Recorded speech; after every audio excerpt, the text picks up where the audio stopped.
Kisah Santo Paulus dari Salib pendiri Kongregasi Pasionis oleh Pastor Carlo Marziali CP. Bab ke-22, Jalan Jiwa-Jiwa yang Besar. Kerendahan hati. Bersama dengan Bruder Julius, Paulus sampai di pantai Orbetello dan berjumpa dengan beberapa nelayan. Nelayan-nelayan itu sudah banyak mendengar tentang Paulus tetapi belum pernah bertemu muka. Setelah mendengar bahwa kedua biarawan itu akan menuju ke Gunung Argentaro, berkatalah mereka, "Berbahagialah kalian yang datang ke Gunung Argentaro, karena di sana ada Pater Paulus yang suci." Paulus terkejut dan bertanya, "Masakan Pater Paulus sudah suci?" "Memang ia seorang suci yang besar," Paulus membentak. "Saya bisa bersumpah bahwa dia tidak menganggap dirinya seorang suci." Para nelayan tidak senang bahwa kesucian Paulus diragukan, maka mereka menjawab dengan tegas, menganggap atau tidak, ia tetap seorang suci, dan meneruskan pekerjaan mereka.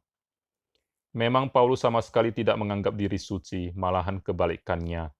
Pernah menandatangani surat kepada seorang sahabat dengan sebutan Paulus Algojo Kristus. Ia menghargai semua orang lebih dari dirinya sendiri. Ia tidak pandai berbuat sesuatu yang baik, ia pantas dihukum di dalam komunitas religius, ia adalah burung gagak di tengah merpati. Para perampok dan bandit adalah manusia suci yang pantas dihormati jika dibandingkan dengan dia. Kita heran karena kerendahan hati begitu mendalam pada seorang suci yang begitu besar, sebab jiwa yang mendekati Allah yang maha besar semakin melihat betapa ia kecil.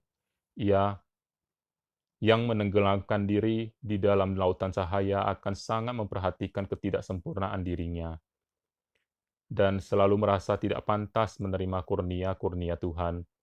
Segala kebaikan yang terdapat pada mereka adalah melulu karya Tuhan. Doakanlah yang malang ini. Di ruang kapitel pada akhir percakapan rohani yang ia adakan untuk komunitas biara Presentazione, ia berlutut dan dengan berjalan pada lututnya, Paulus pergi sampai ke tengah aula.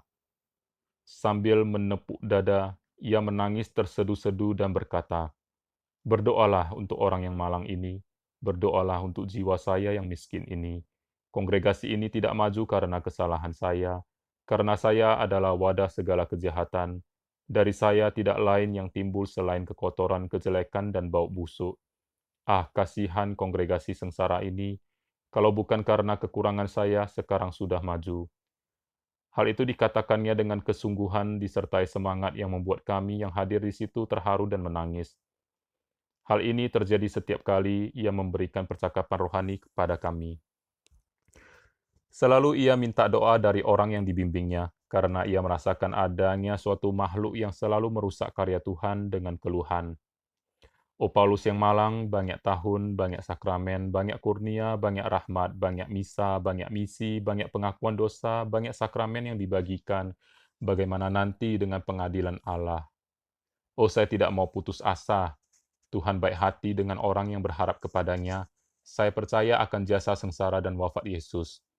Saya menyerahkan diri seutuhnya ke dalam pangkuan belas kasihan ilahi. Terjadilah kehendak ilahi dalam aku, bagi aku, di atas aku, sekarang dan selalu.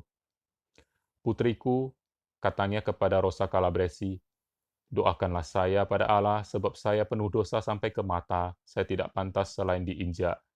Rosa menjawab dengan lembut, mengapa berkata begitu kalau tidak pantas dihinakan? Tetapi saya pantas, saya diperlakukan dengan halus, para religius berbelas kasihan kepada saya, sehingga membuat saya susah, saya pantas dilemparkan ke tempat sampah. Apabila menceritakan kurnia yang ia terima dari Tuhan, Paulus mengaku, "Saya menceritakan hal-hal ini karena saya mengira adalah kehendak Allah kalau saya ceritakan. Tetapi dari pihak saya tidak ada kesetiaan, rasa terima kasih, saya tidak tahu membalas budi."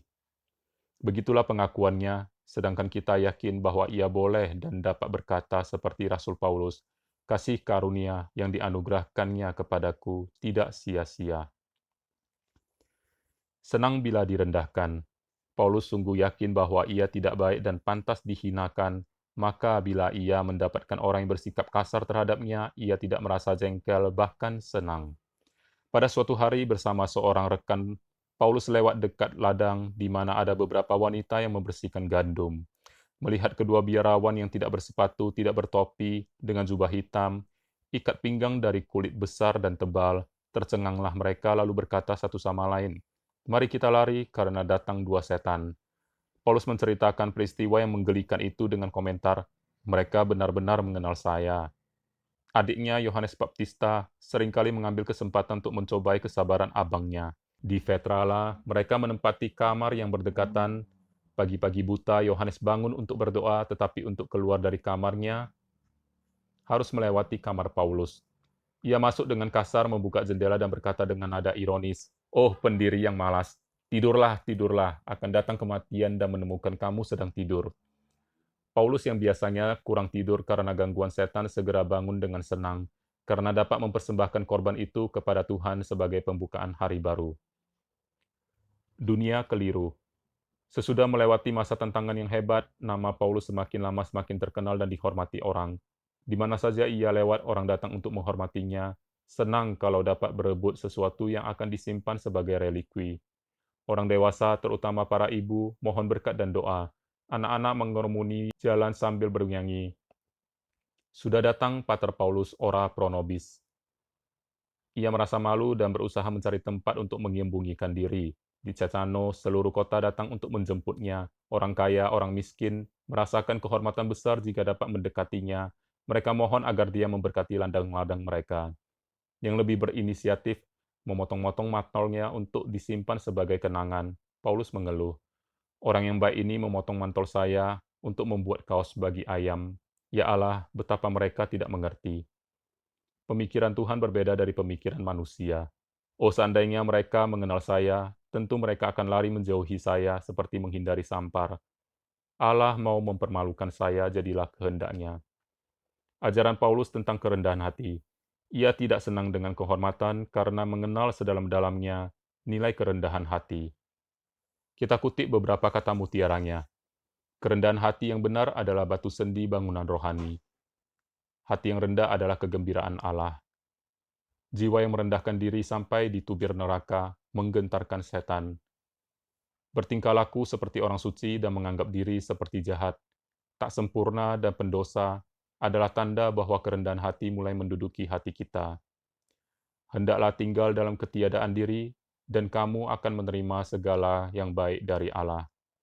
Hendaklah kita menjadi kecil dan Tuhan akan membuat kita besar. Hendaklah kamu rendah hati, sebab sebutir kesombongan cukup untuk merobohkan satu gunung kesucian.